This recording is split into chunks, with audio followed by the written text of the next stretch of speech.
Let's talk some football. All right, so let's start with you here, Ryan. Yep. Would you rather bet to be the number 1 seed in the NFC, the 49ers at plus 650, or the Washington Commanders at plus 800?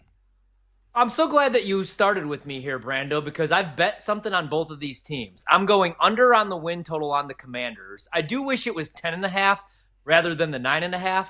But last year, they had double-digit wins against teams with losing records, right? It kind of reminds me of the Miami Dolphins a couple years ago when they had 11 wins against non-playoff teams and only 1 win against playoff teams, and that 1 win was against a very fraudulent Dallas Cowboy team. I just think, I love Jaden Daniels, man, but the defense overexceeded all of our expectations last year. They're very well coached, right? But they just don't have the horses on the defensive side of the ball, and I think that division is going to be even better this year. The Eagles are the defending Super Bowl champs. I think the Cowboys are going to be all right, man, if Brian Schottenheimer is not a complete disaster. The Giants aren't going to be any good, but they might have a top 5 defense and pass rush in this league. And again, Jaden's awesome, but look at their offseason, right? Bringing in Deebo Samuel. I think he's washed. Maybe he proves me wrong. We all saw that video of him running at training camp. Laramie Tunsil's still a good tackle, but he was also the second most penalized tackle in all of football last year, and his most penalties were false starts, which makes me think maybe he's lost a step, right? Meanwhile, the 49ers, I was out on them last year, and Nick and Trista, who were my co-hosts at the time, were calling me crazy. And I was like, no, man, look at the schedule. And also, the Super Bowl hangover is a real thing. Now Brock Purdy's paid. I like them saying goodbye to Deebo. I know he's 30 years old, but I like them, paying George Kittle. And I think the defense is going to bounce back next year just because they bring back Robert Saleh. Not a great head coach, especially when he has to hire an idiot like Nathaniel Hackett to call plays for Aaron Rodgers and bring in all of Rodgers' buddies. But I think that he's a good coordinator because they went to a Super Bowl with him. So Niners for me, and I'm out on the Commanders this year. I am 100% the other way around, and I think you all knew that. So wonderful job scripting the Jerry Springer Show late night football edition. Steve. I am way in on the Commanders. You know my affinity for Jaden Daniels. You know my affinity for the Cliff Kingsbury connection. I do not think that Deebo is washed. In fact, quite the opposite. I think Deebo the last couple of years has been hamstrung by a guy, and I know that this is probably the biggest point of contention in all of life that Ryan Horvat and I have. I think Deebo is hamstrung by an average situational system quarterback in Brock Purdy, who is going to see his numbers come down without him this year. I think with a quarterback who can move the football around and who is a menace to society when he is doing so, the field opens up for Deebo. He goes back to being the number 1. By the way, scary Terry McLaurin, put him on your fantasy team if you want a shot at winning this year, kids, because he's about to pop off, and it's a pretty good defense around Frankie Louvu.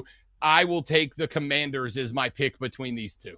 Would you rather bet the Vikings at plus 400 or the Bears at plus 500 to win the NFC North? And Horvat, I know your answer on this already, so we are going to start with the guest here. We are going to start with Mr. Rob Brown. This is probably one of the better ones you've asked in a hot minute. Because first off, that's not meant to be an insult. I realized as soon as I said that how that sounded. My bad. This is a good question. It's a good question partially because I just still think it's Detroit's division. Now, the problem with Detroit is kind of like the criticism of Thibodeau the last couple of years. By the time they get to the end of the season, they play with such a reckless abandon for themselves and everyone around them that they're just inherently going to be banged up because of the physicality of the Dan Campbell world. So somebody could sneak in and get this. I'm going to go with the Vikings. Now, I'll start with this. I don't know that I'm a big believer in J.J. McCarthy. Here's what I do know. Kevin O'Connell knows quarterbacks. He got Kirk Cousins to a place where Kirk Cousins was able to fleece the Atlanta Falcons for a, 3-4 year deal. He got Sam Darnold to a spot where he went and got himself a big contract. So if if the Minnesota Vikings and Kevin O'Connell feel that J.J. McCarthy's the right guy, then I'm good with that, and I'm going to give him the benefit of the doubt to watch that play out. But part of that's going to be because of Jefferson, Addison, Hawkinson. It's going to be because of a running back core built around Aaron Jones that I'm interested in. I think this Viking team is going to be pretty good again this year. So I'm in, for the record, I'm in on the Bears. I just say, I say this and I mean it. The NFC North is the best division in football, guys. Like, it's not a debate anymore. This is the best division in football. I agree, but I have to disagree. Yeah, baby. Bear down, Chicago Bears. Bears are going to not only go over their win total. There you go, Brando. There you go.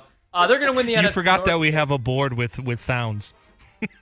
No, I just really wanted to play it, damn it.